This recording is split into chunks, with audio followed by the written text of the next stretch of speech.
지난번에 제가 출연했을 때보다는 조금 긴장 상태가 완화됐다고 봅니다. 네.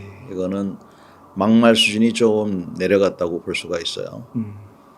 그다음에 얼마 전에 불과 지난주에 이제 봄철 한미 연합 연습이 실시가 되었는데 북한의 막말 수준도 뭐 그렇게 높지 않았고 네.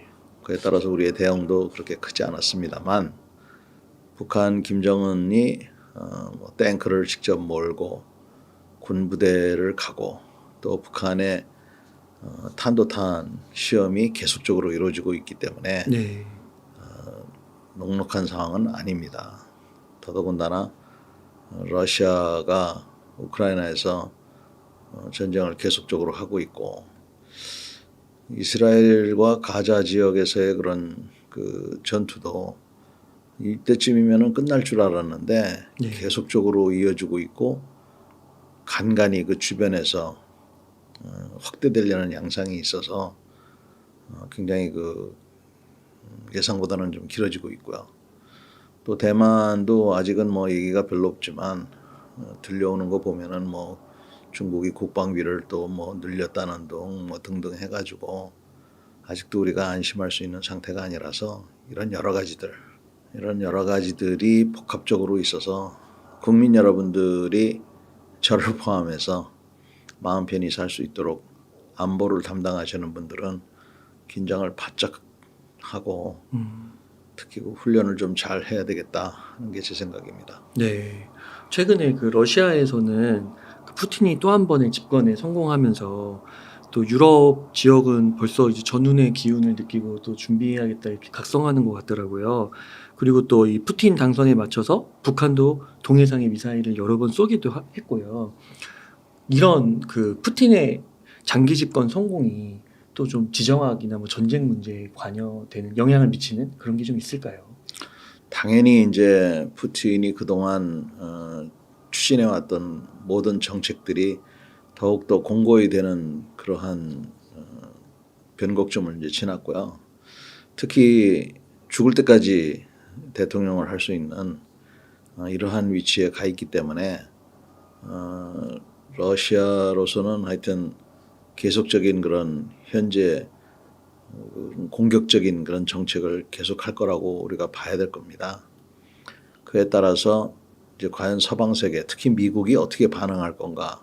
또 미국의 대선이 금년도에 있기 때문에 그것이 아마 큰 변수가 될 것 같아요. 그래서 이런 모든 것들이 유동적이고 아무도 예측을 할 수가 없는 예상을 할 수 없는 그러한 상황에 와 있기 때문에 우리 입장에서는 모든 것에 대비할 수밖에 없는 융통성을 지니고 또 내실을 기해야 되는 그런 위치에 있다고 봅니다.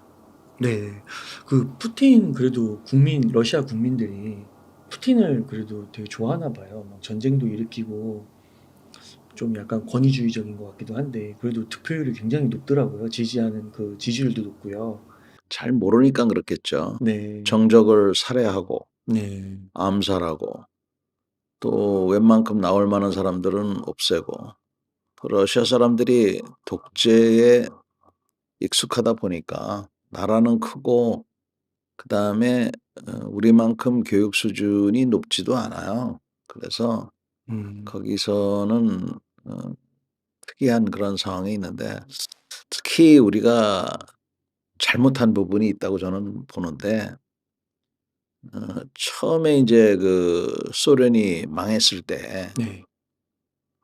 러시아 전체가 굉장한 혼란에 빠졌습니다.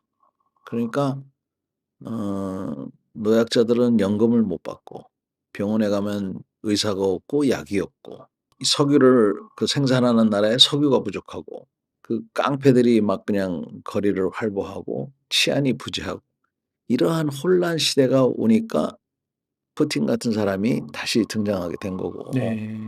그 시대를 기억하는 사람들은 '아 그렇게 혼란한 것보다는 차라리 푸틴이 낫다.' 이런 생각이 드는 겁니다. 아. 그러니까 이런 요인을 비롯해서 또 우리만큼의 어떤 민주의식이라든지 교육 수준 이런 게 낮고 하다 보니까 그런 지지율이 있는 것 같고요. 네.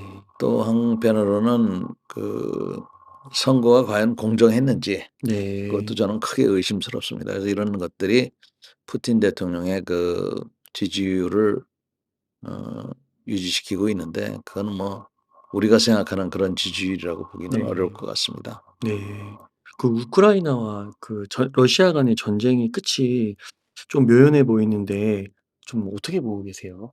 전쟁은 우리처럼 아마 휴전이 돼서 아. 계속적으로 전쟁 상태를 유지하고 총알이 왔다 갔다 하고 폭탄이 왔다 갔다 하는 이런 거는 어느 정도 소강 상태에 갈지 모르지만 그 네. 소강 상태조차도 쉽지는 않을 것 같습니다.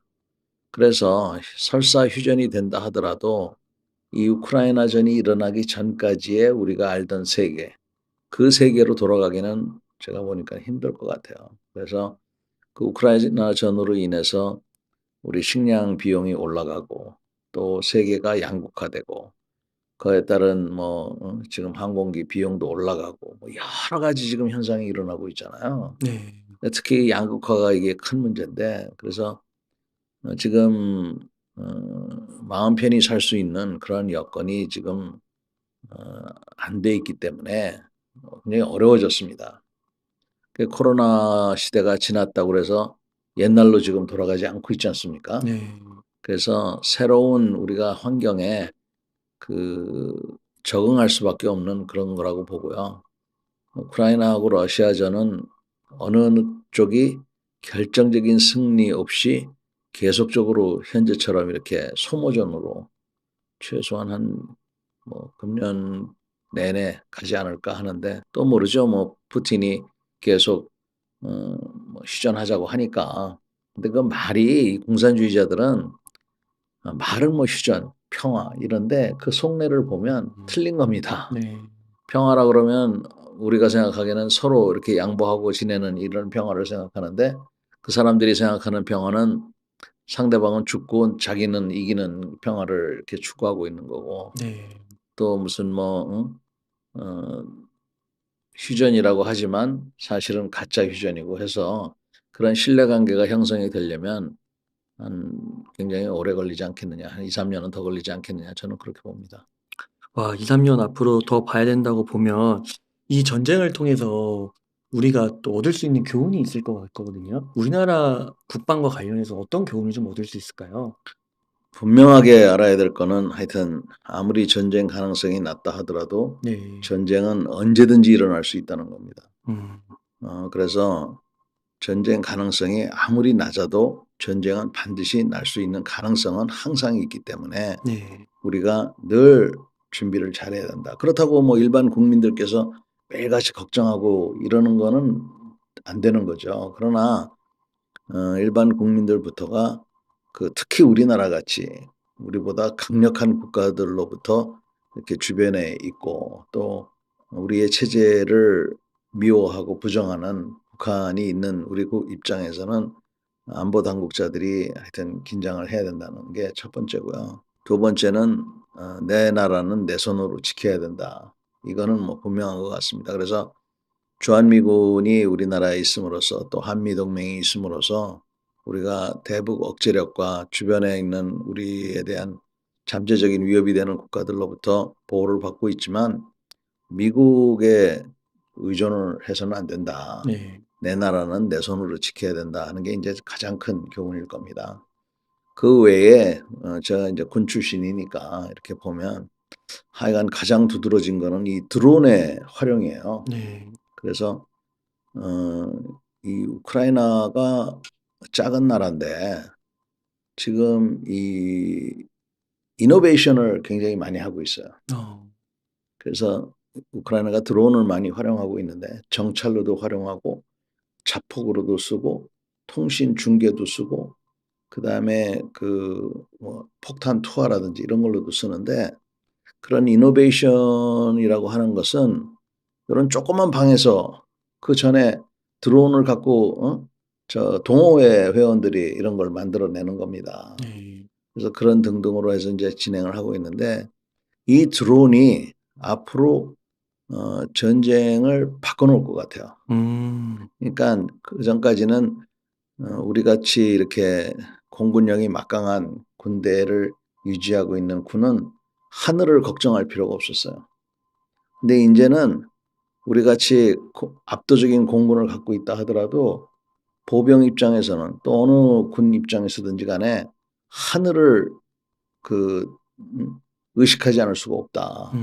이 드론 쏴 떨어뜨리기가 이거 쉽지가 않습니다. 아, 탐지하기도 어렵고 쏴 떨어뜨리기도 어려워요. 그래서 또 설사 방법이 생긴다 하더라도 그 거기에 대한 또 돈이 많이 들 거고 그래서 이 드론이 군사적으로는 굉장한 그 영향을 미치게 될 것이다 하는 것이 이번에 나오는 현상들이고 어, 그 외에도 무슨 뭐 그 전차 있지 않습니까? 네, 전차가 전투에서 큰 역할을 하고 있는데 이 전차의 역할도 바뀔 것 같아요. 네, 어떤 이들은 전차가 앞으로 전장에서 무용지물이다 이런 얘기도 하는데 저는 뭐 그 정도까지는 아닐 것 같고 다만 그 역할이 바뀔 것이다. 이런 거를 보고 있어서 이런 등등이 이제 많이 바뀔 것 같고요.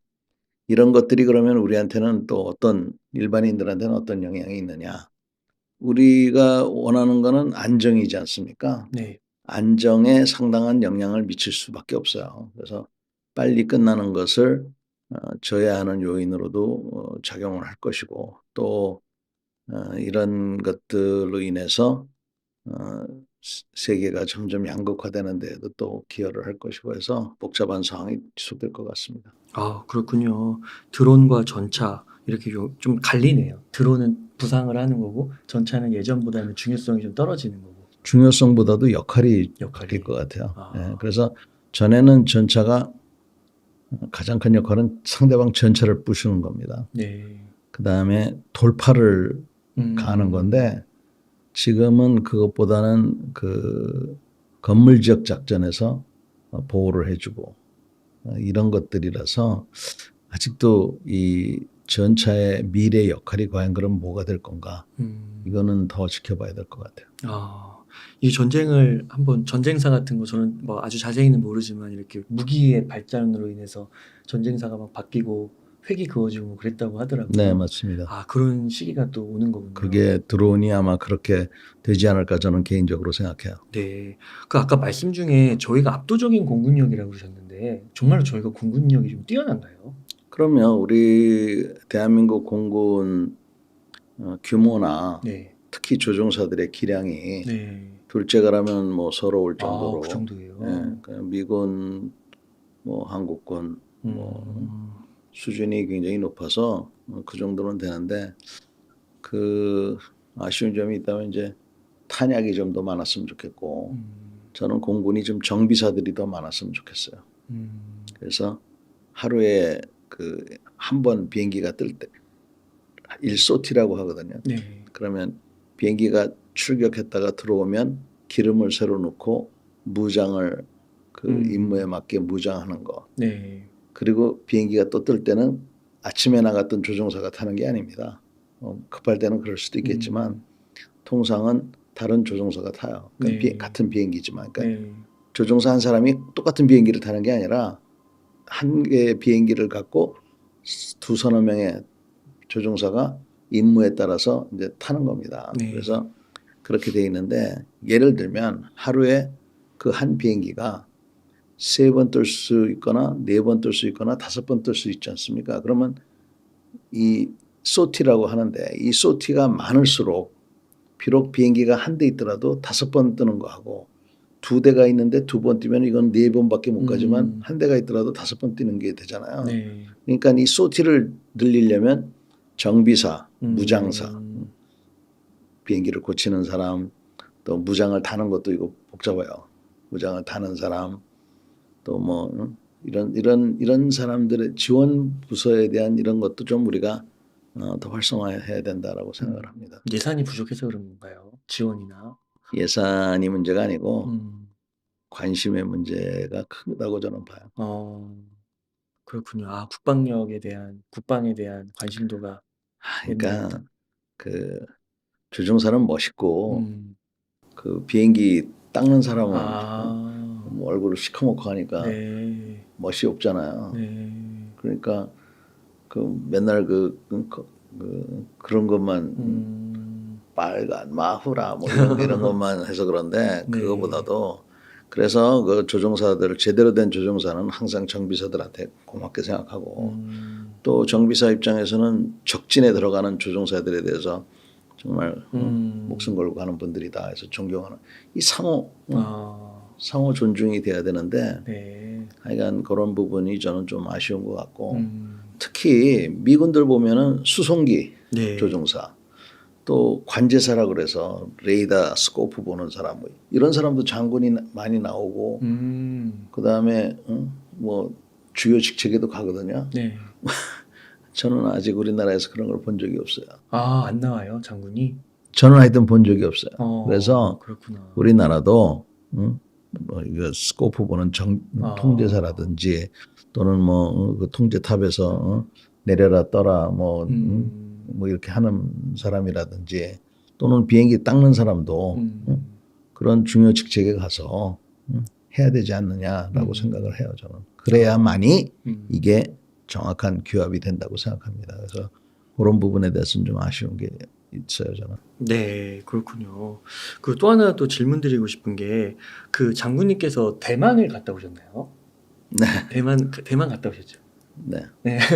아, 장군님께서 지난번 출연 마치시고 대만 좀 다녀오셨다고 하셔가지고요.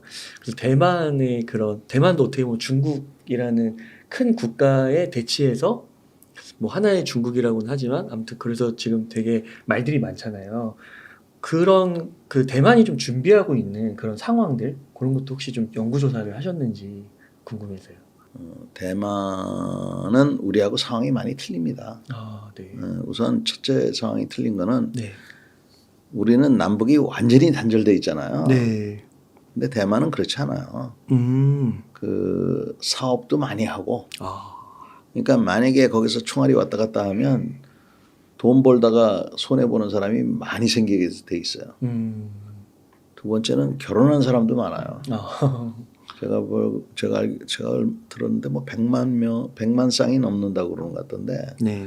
그러니까 사위가 이쪽에 가 있고 며느리가 저쪽에 가 있고 시아버지가 저쪽에 있고 시어머니가 저쪽에 가 있는데 우리처럼 전쟁하기는 쉽지가 않죠. 네. 지금 북한이 김정은이가 남한을 동족으로 보지 않는다. 네. 그 이유 중에 하나가 동족이 아니니까 죽이기 쉽게 만들려고 하는 의도가 있는 것 같거든요. 네. 근데 지금 중국은 그렇지는 않아요. 그러니까 장사도 많이 하고 있고 인간적으로도 엮여 있고 그래서 그런 측면이 있고 대만군은 하여튼 얼마 전까지 의무 복무 기간이 4개월밖에 안 됐다가 아, 진짜요? 네, 이제 1년으로 이제 돼 있는데 네. 1년 동안 교육시켜 가지고 물론 활용에 문제가 있겠지만 제한 사항이 많죠. 그래서 뭐 미국으로부터 또 무기도 많이 지금 사고 있어요. 사고 있고 미사일도 사고 있고 뭐 이런 준비를 하고 있는데 어찌됐건 거대한 그 중국하고 싸워서 이기는 거는 어려운 일이거든요. 네. 그래서 대만으로서는 고민이 많고 또 중국도 대만에 함부로 이렇게 쳐들어가기는 쉽지가 않아요. 근데 제가 가장 걱정이 되는 거는 그 대만 본섬 외에 그 조그만 섬들이 있어요. 네. 그리고 어떤 섬은 10km도 안 떨어져 있어요, 본토에. 그런 섬을 예를 들어서 본토에서 전에도 포격을 한 적이 있습니다. 포격을 한다든지 점령을 한다든지 또 본섬을 갖다가 봉쇄를 했다. 봉쇄하면 어떻게 해야 됩니까? 봉쇄를 뚫어야죠. 뚫어야죠. 대만이 하든 미국이 하든 그러면은 우리 모두에게 불행한 일이 다가오니까 어떤 사람들은 봉쇄를 해제하는 조건으로 뭐 항복하자는 사람도 있을 수가 있어요. 그래서 우리가 생각해 볼 문제인 것 같습니다. 네. 깡패한테 차라리 돈 좀 뜯기고 그냥 사는 게 나을지 아니면 내가 돈이 없어서가 아니라 내가 깡패한테 눌리고 살지는 않겠다라고 사는 게 맞는지 사람마다 생각이 틀리잖아요. 네. 저 같은 사람은 내가 죽는 한이 있더라도 내가 그러진 못하겠다라고 생각하는 거고, 어떤 사람은 야, 그거 갖고 그래. 돈 1,000원 줘. 넌 돈도 있잖아. 이렇게 생각할 수도 있거든요. 네. 그러나 우리 국민들은 깡패한테는 굴하지 않는 그러한 평화를 좀 택하길 바랍니다. 저는. 우리가 이제 앞으로 북한이 많은 압박을 해올 거예요. 그래서 어떤 분들은 야, 북한하고 잘 지내지 왜 이래? 북한하고 잘 지내는 북한이 해달라는 대로 해주면 됩니다. 그 뭐 핵무기 가지라 그러고 뭐 북한이 뭐 요구하는 거 다 들어줄 수 있는데 저는 그런 거 들어줄 수 있다고 생각해요. 네. 그런데 한 가지 못 들어주겠는 거는 지금 북한의 많은 사람들이 수용소 같은 정치범 수용소에서 인간 이하의 그 고통을 받고 있잖아요. 네. 그런 분들이 바로 그 옆에 고통을 받고 있는데 그거는 저는 양보를 못 하겠습니다. 두 번째는 그 북한의 수용소에 있는 분들이 누구예요? 수용소에 있는 분들이 누구예요? 그 북한의 네. 소위 말해서 적대 계층이라고 북한은 성분제도라고 그래서 네. 그 자기네 국민을 나눴어요. 아 그래요? 그래서 백두혈통 제일 높이 그래요? 김가 이런 거 처음 들어보네요. 아 그래요? 네. 네, 김일성, 김정은 이 백두혈통이 있고 그다음에 그 옛날에 뭐 항일 투사였다 무슨 뭐 전쟁 영웅들 뭐 이런 사람들이 이제 맨 위에 있는 거고 네. 그다음에 이제 무슨 뭐 보통 사람들이 있고 뭐 핵심 계층 뭐 맨 밑에 적대 계층이 있어요. 적대 계층이란 누구냐면 과거에 무슨 뭐 지주의 아들 딸들 또 무슨 뭐 반체제를 아.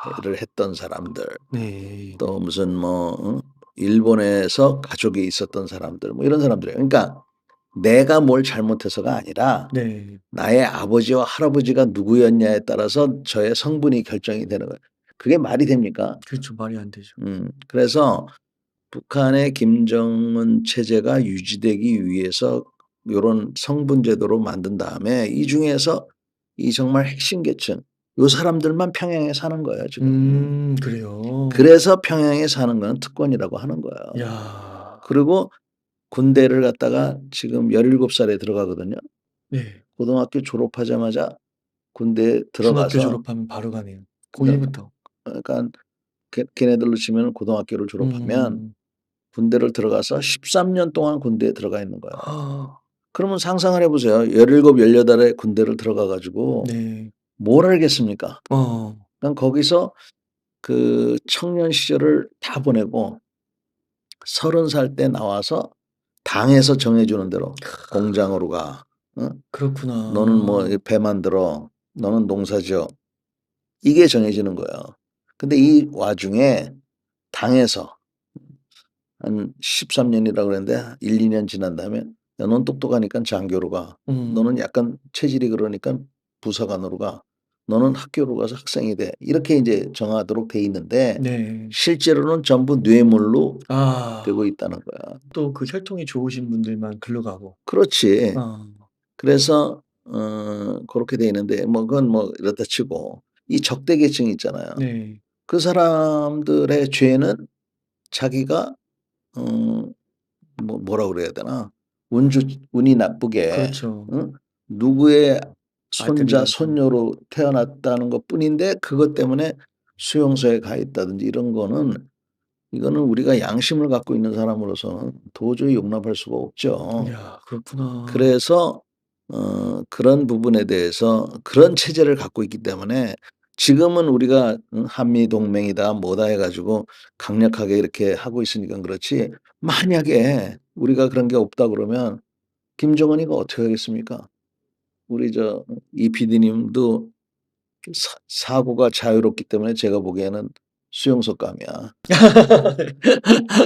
저 같은 사람은 뭐 반동분자니까 죽는 거고. 어. 그래서 우리의 자유를 지키기 위해서는 이게 반드시 돼야 된다. 그래서 이런 우리가 일상적인 이런 삶의 자유 이런 것들을 위해서는 반드시 이게 잘 이해가 되고 막아야 된다. 그래서 앞으로 북한이 지금은 지네들이 약하니까 저러고 있지만 제가 보기에는 앞으로 5 내지 10 년만 지나면 엄청난 자신감을 가지고 어떤 협박을 해 올지 몰라요. 음. 그래서 우리가 인제 우리가 그런 상황이기 때문에 중국과 대만의 이런 사태를 보더라도 그건 남의 집 일이잖아요. 네. 그러나 남의 집 일이지만 남의 집 일로만 보면 안 돼요. 네. 그래서 실질적인 문제도 있습니다. 거기가 우리가 수출입할 때 통로이기 때문에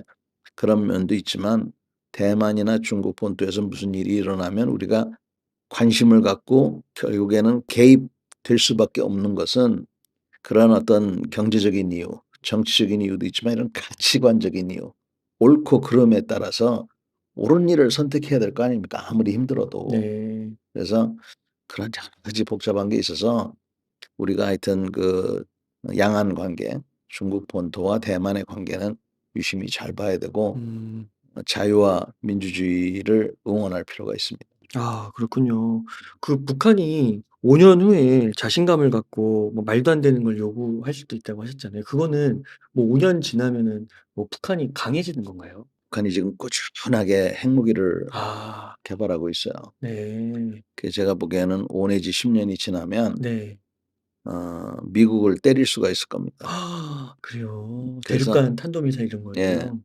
그래서 우리가 자꾸 인공위성 쏘아 올리고. 쏘는 거에 대해서 어 항의하고 하는 이유가 네. 유엔도 전 세계가 반대하는 이유가 인공위성을 반대하는 게 아니라 인공위성을 쏘아 올릴 때 그 기술이 바로 대륙간 탄도탄 기술이에요. 그래서 이러한 그 기술이 제가 보기에는 5 내지 10 년인데 어. 이것도 제가 아주 넉넉하게 잡은 거고 어. 사실은 뭐 그 이전도 될 수가 있어요. 그러면 음. 북한 사람들은 뭐라고 생각하냐면 미국을 때릴 수 있으면 미국이 겁먹고 한국을 버릴 것이다. 이렇게 생각을 하는 거예요. 음. 그렇게 생각을 하니까 한번 테스트를 해 봐야 될 거 아닙니까? 네. 그런 테스트가 바로 그 도발이거든요. 네. 그럴 때 만약에 우리가 제대로 행동을 못 하거나 그러면 어 점점 심해지는 방향으로 갈 수도 있고 음. 그래서 그런 시험대에 오르지 않도록 하는 방법을 우리가 잘 강구를 해야 된다. 그게 음. 뭐냐? 네. 지금 이렇게 고요하고 평화로울 때 바로 준비를 잘해야 된다는 거예요. 네. 훈련도 열심히 하고 탄약도 잘 재워 놓고 총도 잘 닦고 뭐 이런 걸 해야 된다는 거죠. 근데 음. 지금 음 그런 게 과연 되고 있는지 음. 저는 뭐 잘 모르지만 네. 길거리에 걸어 다니는 요새 군인들 보셨어요? 잘 못 봤습니다. 유심히 좀 보세요. 네. 이 간부들이 네. 걸음걸이가 영감님 같은 걸음걸이가 있고 어. 원래는 모자 쓰고 다니는데 모자도 안 쓰고 음. 병사들 중에서도 완전히 그냥 모자도 안 쓰고 입수보행하지 말라고 옛날에 많이 맞아요. 배웠잖아요. 네. 요새 뭐 입수보행을 하질 않나. 어?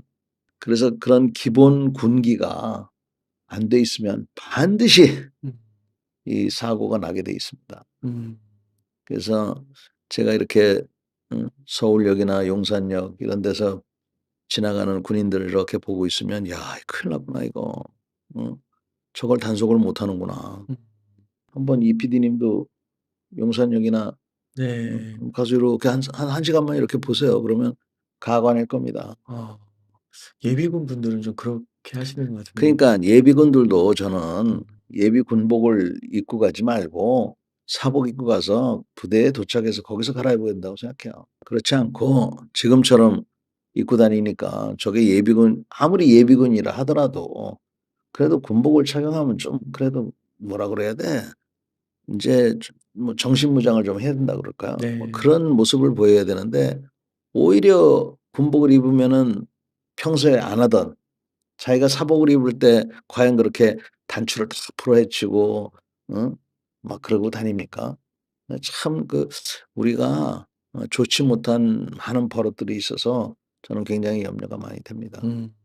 이기고 지는 거는 사실 하늘에 달린 부분이 많아요. 네. 많이 있는데 100 명이 죽고 이기는 거하고 10만 명이 죽고 이기는 거하고는 틀리잖아요. 그쵸. 그 차이는 어디서 오냐면 우리가 노력한 만큼 훈련한 만큼에서 오는 겁니다. 그래서 그 평상시에 훈련은 상당한 그 뭐라 그럴까 준비와 여건이 필요해요. 사실 그 뭐 직업 군인들 입장에서도 훈련시키려면 노력도 많이 해야 되고 또 경우에 따라서는 사고도 나니까 그 훈련을 안 시키는 게 방법입니다. 축구나 네. 하라 그러고. 아. 그래서 이제는 음. 우리가 그런 군대가 돼서는 안 된다 하는 거하고 북한도 애로사항이 많아요 사실은. 그러나 하여튼 그 북한은 오랫동안 근무하고 또 그 13년 동안 사실은 북한은 좀비를 만드는 거거든요. 아 그러니깐요. 와. 세뇌를 하루에도 정신 교육을 2 시간 내지 3 시간 시킨다는 거 아니야. 와. 우리는 6 시부터 9 시까지 자유 시간이지만 걔네들은 소위 말해서 교양 교육입니다. 아. 노래 부르더라도 위대한 수령님 노래나 하고 음. 그 우리처럼 유튜브를 보겠어요? 틱톡을 보겠어요? 예. 전부 다 나와 가지고 남한은 나쁜 나라고 미국은 승냥이 같은 놈들이고 뭐 계속 그런 얘기만 할 거 야. 아닙니까? 그러니까 네. 그거를 10년 동안 듣고 있다 보면은 정말 그렇게 생각하는 거죠. 그쵸. 그러니까 우리가 그런 면에서는 북한을 너무 얕잡으면 안 된다 음. 하는 게 제 생각입니다. 음. 근데 그런 체제가 그래도 되게 오래 유지가 되네요. 그러니까 네. 이 김일성, 김정일 특히 그 김정은 네. 이게 제가 보기에는 스탈린이나 음. 모택동이 살아있다 그러면 음. 이 김씨 이 사람들을 박수를 칠 것 같아요. 근데 아. 지금 더 참 기가 막힌 거는 네. 3대 세습을 했잖아요. 네. 지금 이제 어린 딸이 음. 이제 다니고 있는데 네. 어떤 사람들은 김주애 이름이 김주애라고 네. 생각하는데 네. 김주애가 후계자다 음. 또는 아직도 아니다 이렇게 보는 사람들이 있어요. 그리고 진짜 후계자를 숨기려고 한다 뭐 이런 얘기도 하고 있는데 분명한 팩트는 2 가지가 있다고 저는 봅니다. 첫째는 김주애 이 어린 여성이 후계자의 대우를 받고 있어요, 네. 북한에서. 와. 그러니깐 어 호칭이라든지 또 여러 가지 그 의전에 있어서 후계자의 대우를 받고 있다. 이거는 네. 팩트입니다. 네. 2 번째는 3대 세습에 끝이지 않고 음. 4 대, 5 대, 6대 세습으로 간다는 거에 대한 강한 메시지인 것 같아요. 어. 그러니깐 다음 김정은 다음에 누가 될지는 모르겠지만 음. 분명히 김씨가 될 것이다라는 거를 우리한테 암시해 주는 거라고 봅니다. 네. 그래서 이 4대 세습이 또 있을 것 같아요, 와. 지금 보니까. 네. 그래서 야 참 하기 힘든 거를 저렇게 해 놓고 하다 음. 보니까 저기도 마치 고무줄을 당기는 것처럼 아주 팽팽해진 것 같아요. 네. 음. 뭔가 어디선가 터질 것 같은. 음. 그래서 이 우리나라에서 뭐 K-드라마가 아. 스며들고 K-팝이 스며들고 음. 이게 하나의 고무줄을 끊어버리는 이런 음. 게 될까 봐서 이걸 전부 다 차단하는 그런 노력을 하고 있는 것 같아요, 제가 보니까. 그러니까 그것도 되게 궁금하더라고요. 그 탈북하신 분들 이야기 들어보면은 그 아이들 사이에서 그날 이제 최고의 스타가 되는 친구들이 뭐 그 전날 뭐 예를 들어 K-드라마를 보고 와서 그 이야기를 해줄 수 있는 아이가 1등 인기 아이가 되고 이런 게 진짜 사실인 건지 궁금하더라고요. 저는 믿기 어려운 얘기라고 봅니다. 아. 만에 하나 그런 얘기를 했다가 걸리면 어. 어디로 가겠습니까? 수용소. 수용소. 어. 수용소에 가서는 뭐 K-드라마 얘기하는지 모르죠. 아. 그러나 상식적으로 생각했을 때 있을 수 없는 얘기거든요. 그러겠네요. 그러니까 어 그럼 그것도 잃을 거 아니에요, 그 친구들이. 아니 뭐 고자질을 하든 안 하든을 어. 떠나서 어. 그냥 자연스럽게 아. 홍길동이가 "나만의 영화를 봤는데 재밌다고 하더라." 어. 이 얘기만 해도 그냥 보이부 음. 우리로 치면 경찰이 와 가지고 아우지 탄광 같은 데다 보내 버리고. 그렇군요. 그럼 그거는 아닌가 보네요. 글쎄요. 뭐 네. 그러면 또 궁금한 게 그런 탈북하신 분들 이야기 들어보면은 그 말이 어디까지 좀 믿을 수 있는 건지 좀 그런 것도 궁금하거든요. 그러니까 우리나라도 약간 그분들이 얘기하시는 데 있어서 약간 뭐라고 해야 될까? 좀 속된 말로 조미료를 좀 취해서 북한은 나쁘고 남한은 좋고 뭐 이런 식으로 얘기할 수도 있는 거잖아요.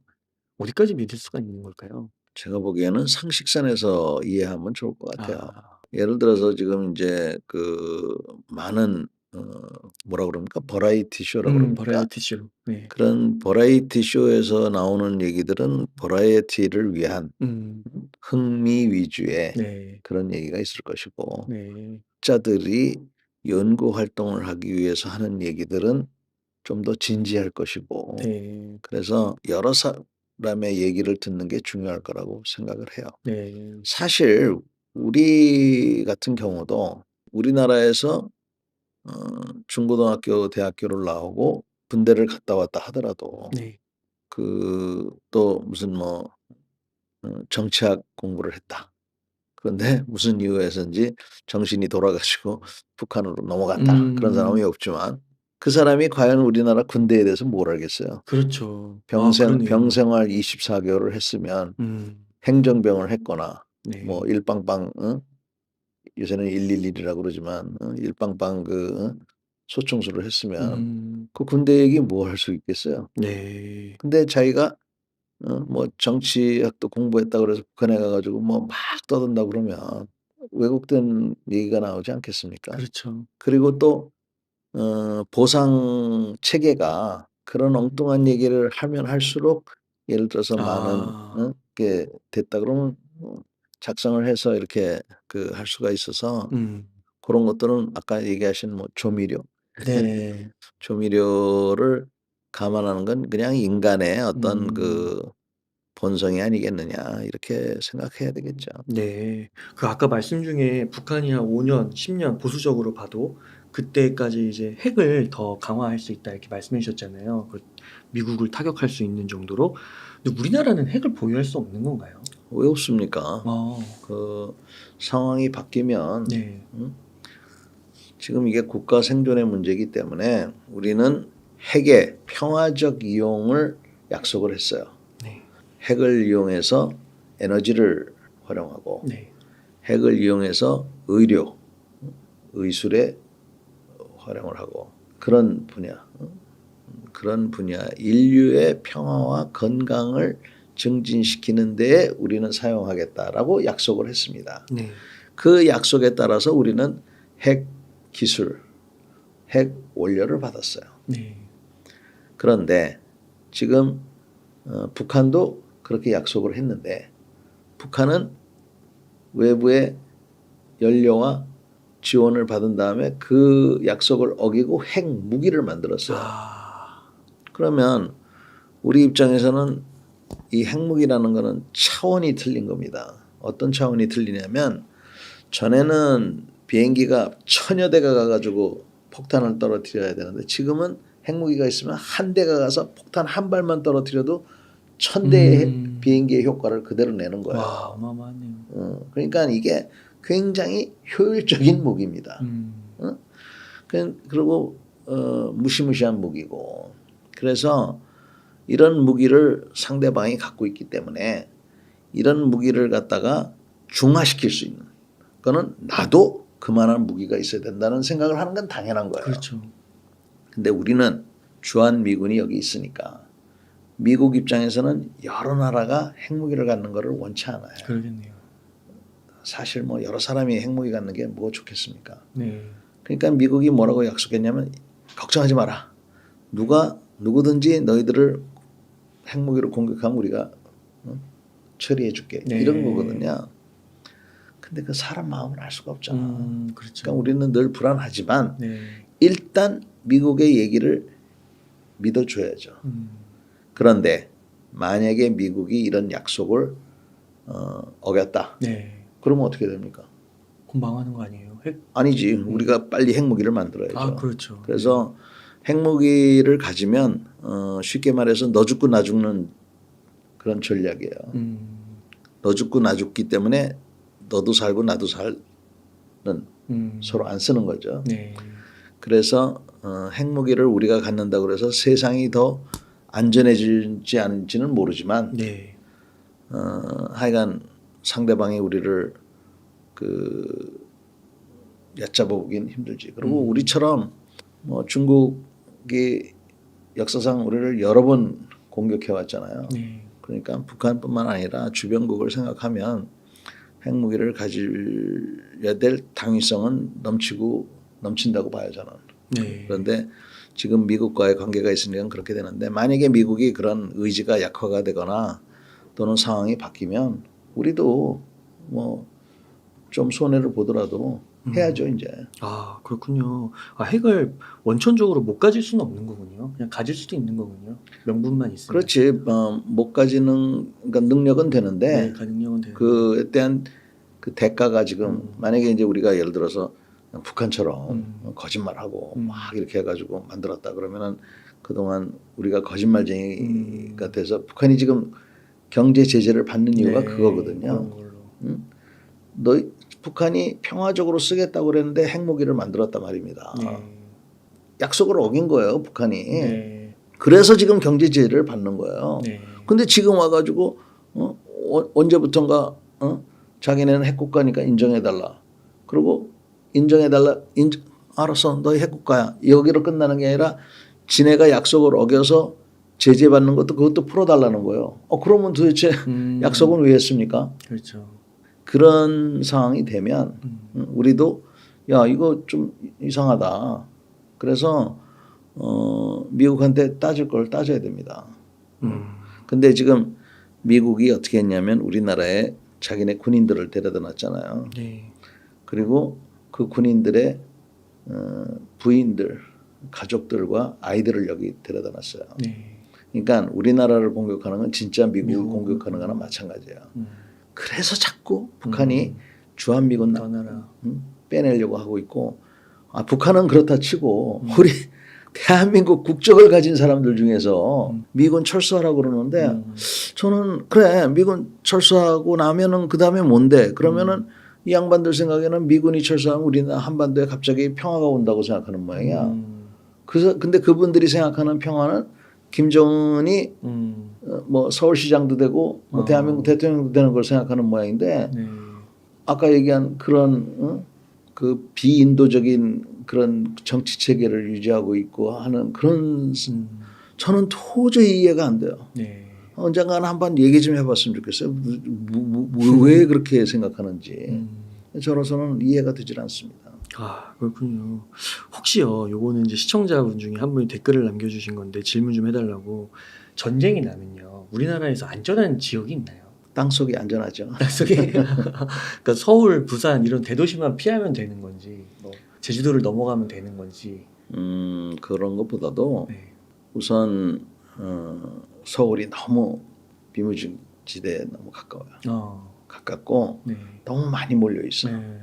그러니까 서울에서 총 들고 싸우는 사람, 서울에서 총 들고 싸우는 사람한테 물과 식량, 탄약, 배터리를 갖다 주는 사람, 서울에서 총 들고 싸우는 사람이 부상을 입었을 때 치료해 주는 사람을 제외하고는 제가 보기엔 서울에 있을 필요가 없다고 생각해요.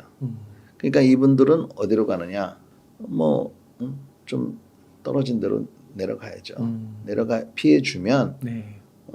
우리가 마음 놓고 서울 지역을 방어할 수도 있고 한데 일단은 정부의 그런 지시를 잘 듣고 따르는 게 좋습니다.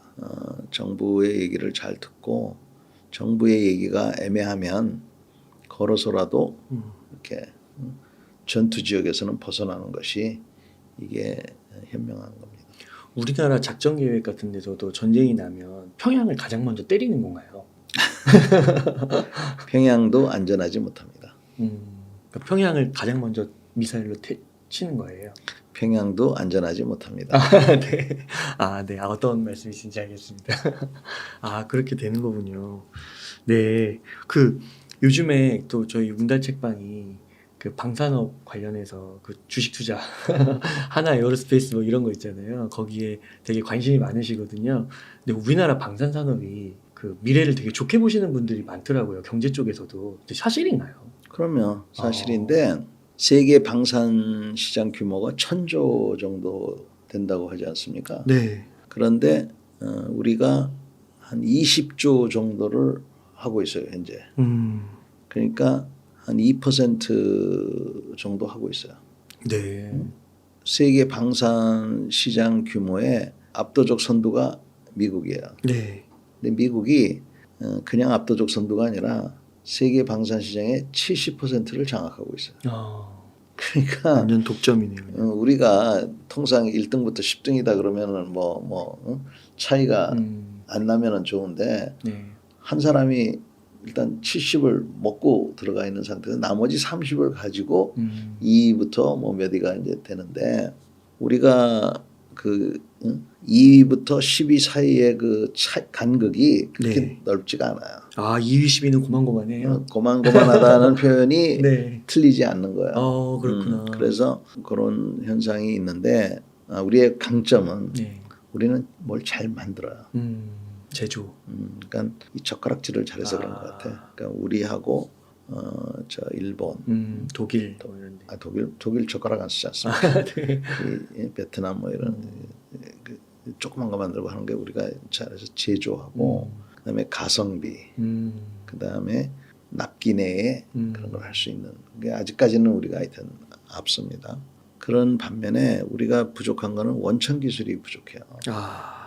우리가 비행기를 한 대 팔아도 거기서 남는 이득금의 60%를 그 원천 기술을 가지고 있는 나라가 가져가요. 네. 이거 억울하기 짝이 없는 거지. 맞아요. 그래서 우리 휴대전화도 지금 그런 비슷한 현상이 일어나고 비슷하죠. 있지 않습니까? 다른 분야도 다 비슷한 것 같아요. 그래서 네. 우선 취약점 중에 하나가 원천 기술이 부족하다. 그래서 그럼 이걸 어떻게 해야 되느냐? 투자를 많이 해야죠, 그죠? 그 연구에 투자를 많이 하고 그 연구자들에 대한 투자를 많이 해야 되는데 지금 뭐 의사 되려고만 하지. 그래서 공과대학 공대생들 이런 사람들에 대한 대우와 존경과 이런 것들이 좀 많이 있어야 될 것 같아요. 그래서 그런 부분이 있어야 되고 앞으로 우리가 그 또 한 가지 이제 취약점이 원천 기술도 없지만 미래에 네. 필요한 그런 기술들이 있어요. 레이저, 그다음에 AI. 특히 AI 같은 거는 머리로 할 수 있잖아요. 네. 대한민국 사람들 머리를 치면 둘째가 라면 서럽잖아. 그렇죠. 유대인하고 비슷하죠. 그러니까 네. 이런 데에 대한 투자, 그런 데에 대한 투자를 해서 예를 들면 비행기를 만들면 비행기는 크게 세 가지 구성품으로 돼 있어요. 기체, 비행기 외형, 기체. 엔진, 그다음에 그 안에 들어가는 뭐 항전 장비, 네. 레이더니 뭐니 하는 거 있어요. 네, 첨단 기술이. 그러면 항전, 이 소프트웨어, 컴퓨터 이게 전체 비행기 값의 요새 60%예요. 유튜브, 구글 이런 것도 비슷한 것 같아요. 그러니까 네. 차라리 우리가 뭐 딴 나라에서 만든 비행기 껍데기만 사와가지고 네. 엔진 사오고 그래가지고 거기다가 우리 소프트웨어를 깔아서 되파는 게 60% 남는 거라고 볼 수도 있잖아요. 그렇죠. 그래서 우리나라에서 자꾸 이렇게 뭐라 그래야 돼. 제가 구체적인 예는 들고 싶지 않은데 뭘 개발한다고 하는데 사람을 개발하는 데 더 좀 썼으면 좋겠어요. 그래서 이제 그런 거 하고 하면은 세계 방산 시장에 지금 한 20조 플러스인데 네. 이게 왜 획기적이라고 얘기하냐면 2%밖에 안 되는데 얼마 전까지만 해도 3조 원밖에 안 됐어요. 6배가 는 거, 7배가 는 거네요. 이게 7배가 는 거예요. 순식간에 그냥. 그러니까 굉장히 보이는 거지. 그래서 그런 투자, 또 사람에 대한 투자, 연구에 대한 투자 이런 것들이 좀 많이 있어야 되겠다. 이렇게 해서 하면 우리가 갖고 있는 장점과 우리가 이제 그런 분야에 대한 AI, 레이저가 제가 보기에는 미래예요. 이놈의 미사일들이 하도 많이 날라오고 지금 뭐 엊그저께도 극초음속 했잖아요. 쏴 떨어뜨리기 어려워요. 드론도 아까 제가 쏴떨어뜨리기 어렵다고 그랬잖아. 아유 저기 뭐 이스라엘하고 저기만 봐도 그 재래식 무기를 쏴도 방어가 잘 안 되잖아요. 그러니까 음. 레이저가 미래입니다. 아. 그러니까 그거 빨리 개발을 해서 지금도 뭐 일부는 되지만 빨리 개발을 해서 되면은 이 극초음속 미사일이 이런 거 다 무력화될 수가 있어요. 네. 그러면 그동안 투자했던 북한은 망하는 거지. 음. 그래서 그 레이저 기술, AI, 드론 거기에 따른 새로운 그 전술 개념 네. 이런 것들이 필요하다 하는 게 제 생각입니다. 그런 무기 개발을 막 이렇게 할 때는 군대에 있는 그 장군님들이나 뭐 이렇게 작전 짜시는 뭐 참모장 뭐 이런 분들하고도 막 교류를 하는 건가요? 산업 간에? 이것도 다큐멘트. 그랬으면 얼마나 좋겠습니까? 아 그렇게 안 하나요? 그냥 산업은 산업대로 가는 거예요. 하여튼 몰상식이란 말이 뭔지 아세요? 맞아요. 상식에 어긋난다는 거. 상식적으로 생각해서는 그렇게 해야 되잖아요. 네. 교류하면서 현장과 괴리된 약간 뭐 그런 건가요? 아니 그러니까 이스라엘 같은 경우에는 네. 군인이 네. 업체에 가 있어요. 그러니까요. 그리고 업체 사람이 군대에 와 있어. 음. 그래가지고 이건 안 되겠구나. 음. 제 경험에 의하면 좋은 그 낮에도 잘 보이고 밤에도 나처럼 잘 보이는 걸 만들어줬어요 저한테. 근데 무게가 너무 무거워. 10kg야. 아. 이렇게 들 수가 없어요 무거워서. 그래서 이거 들 수가 없다. 갖다 버리겠다 나는. 왜냐하면 이게 10kg면 네. 총알 1000발하고만 먹어요. 그러면 제가 이걸 가져가겠습니까? 총알 1000발을 가져가겠습니까? 그렇죠. 2000발을 하겠죠. 1000발이나 1000발 얹어서. 차라리 탄약을 가져가지. 네. 그랬더니 제가 이제 중령 때 막 지랄 발광했거든요. 그랬더니 뭐 어떻게 해주는 줄 아세요? 쇳덩어리인데 연탄찌개가 생겼어요. 네. 그 여기 벨트에다 꽂고 여기다 이렇게 얹어서 이렇게 보라 그러더라고. 와. 그렇구나. 그래서 제가 그걸 놓고 정말 야삽으로 때리고 싶었어요. 그리고 언젠가는 그 개발한 사람이 또 무슨 뭐 표창 받았다고 어디에 나오더라고요. 그래서 저거 보면서 저놈이 저걸 만든 거구나. 근데 거기에 또 엄청난 돈이 들어갔을 거예요. 그렇지. 와. 네. 그래서 할 게 많습니다. 저는 그런 거 다 갖다 버려야 된다고 생각해요. 잘 보이기만 하면 뭐예요? 무거워서. 그거 전시에 써야 되잖아요. 기동하면서.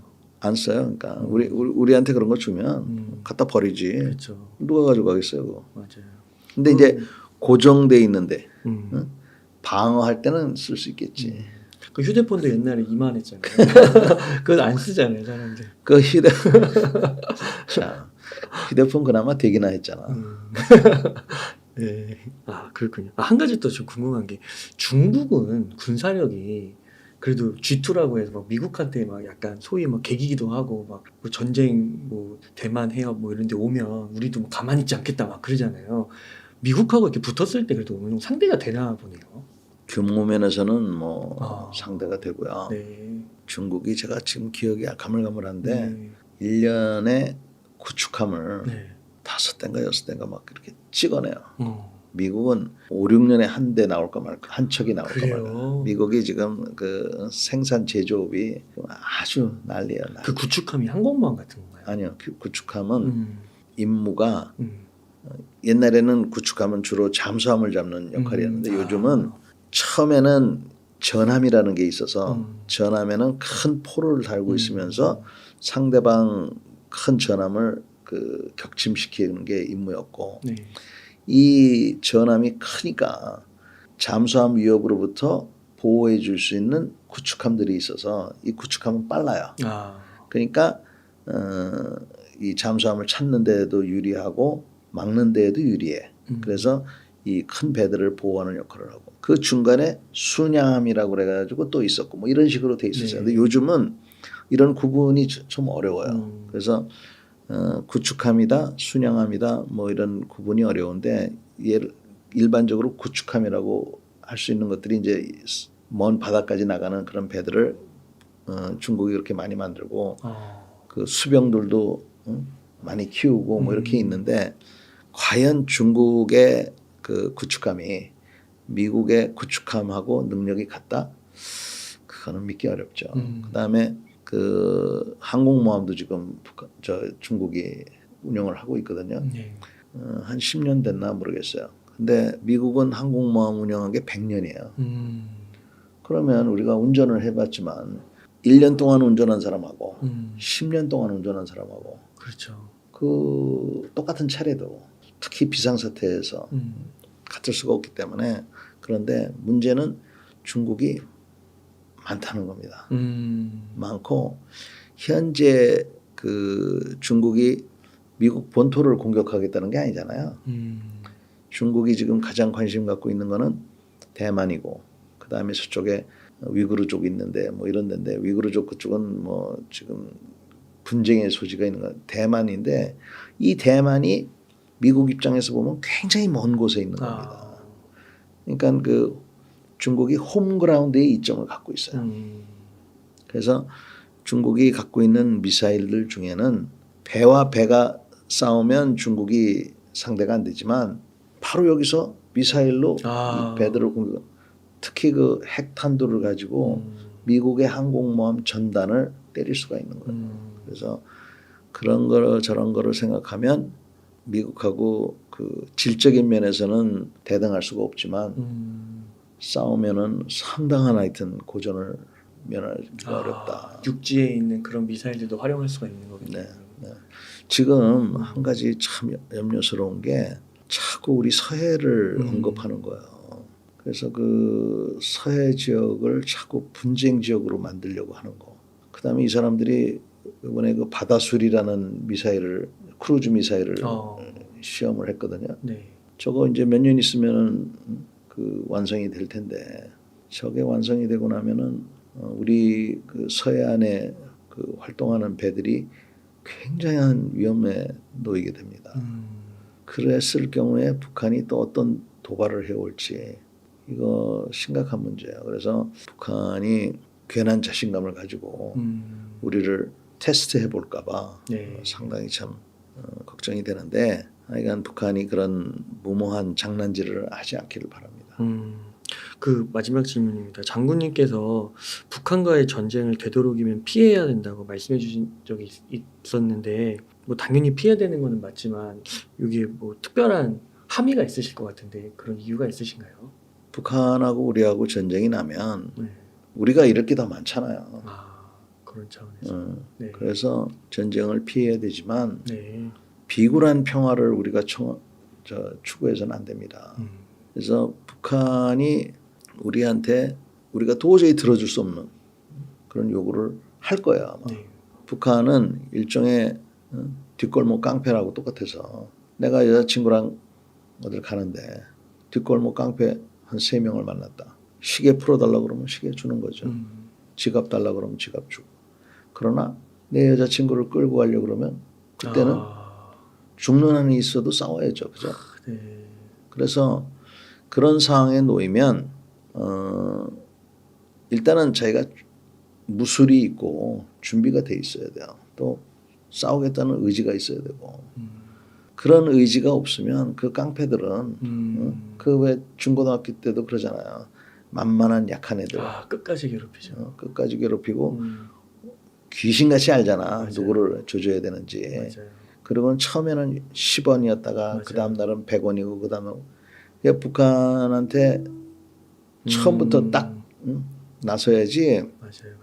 우리가 선의의 마음만 갖고 북한한테 해봤자 우리가 해봤잖아요. 안 되죠. 안 된다. 그래서 그런 것들을 우리가 분명히 알아야 되고 그래서 전쟁이 나면 우리가 더 손해이기 때문에 전쟁을 피해야 되지만 그렇다고 비굴한 평화를 추구해서는 안 된다. 그리고 그러한 상황에 북한이 우리를 넘보지 않게 하기 위해서는 우리가 정말 준비를 잘해야 되는데 그 일환의 중요한 거는 아까도 말씀드렸지만 사소한 것들. 네. 이 휴가 나온 병사들만이 병사는 문제가 아니에요. 이 간부들이 그렇죠. 뭐 아니 군생활 10년씩 한 사람들이 군복도 제대로 못 입고 머리도 더부룩하고 그런 군대가 이게 과연 그 제대로 작동을 할 수 있겠는가 해서 우리가 진짜 그 다른 나라들 뭐 미국만 계속 생각하는데 미국뿐만 아니라 싱가포르 같은 나라만 보더라도 그 싱가포르는 적도 없어요. 그런데도 강한 군대를 유지하고 있고 네. 싱가포르는 그 의무 복무 기간이 2년이라는 거 아세요? 그렇게 길어요? 우리보다 길어요. 와, 그렇구나. 예비군 훈련 10년 동안 해. 그렇구나. 그 예비군 훈련 기간 중에 1년에 며칠이더라. 45일인가 뭐 굉장히 길어요. 예비군 기간이. 네.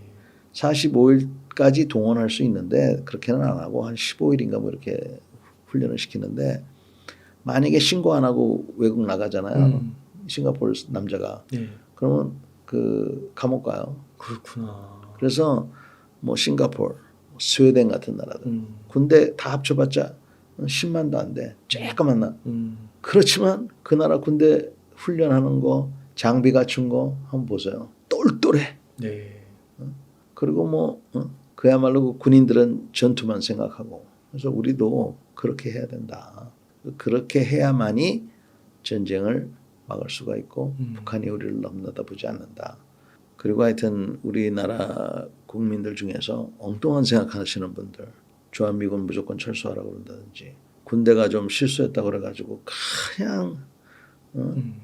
그냥 그 무능한 놈 막 그냥 그 질타를 하지 않습니까? 네. 그렇게 해가지고는 안 됩니다. 우리 군인들이 그래도 고생하는데 격려도 좀 해주고 잘못할 때는 따끔하게 얘기를 해야 되지만 그건 따끔이지 모욕을 줘가면서까지 그래서는 안 되는 것이죠. 네, 장군님 오늘도 소중한 말씀 감사드립니다. 그러면은 좀 끝으로 저희 운달 책방 시청자분들을 위한 한 말씀 부탁드리겠습니다. 운달 책방 여러분들 무엇보다도 돈 많이 버시길 기원하겠습니다. 네.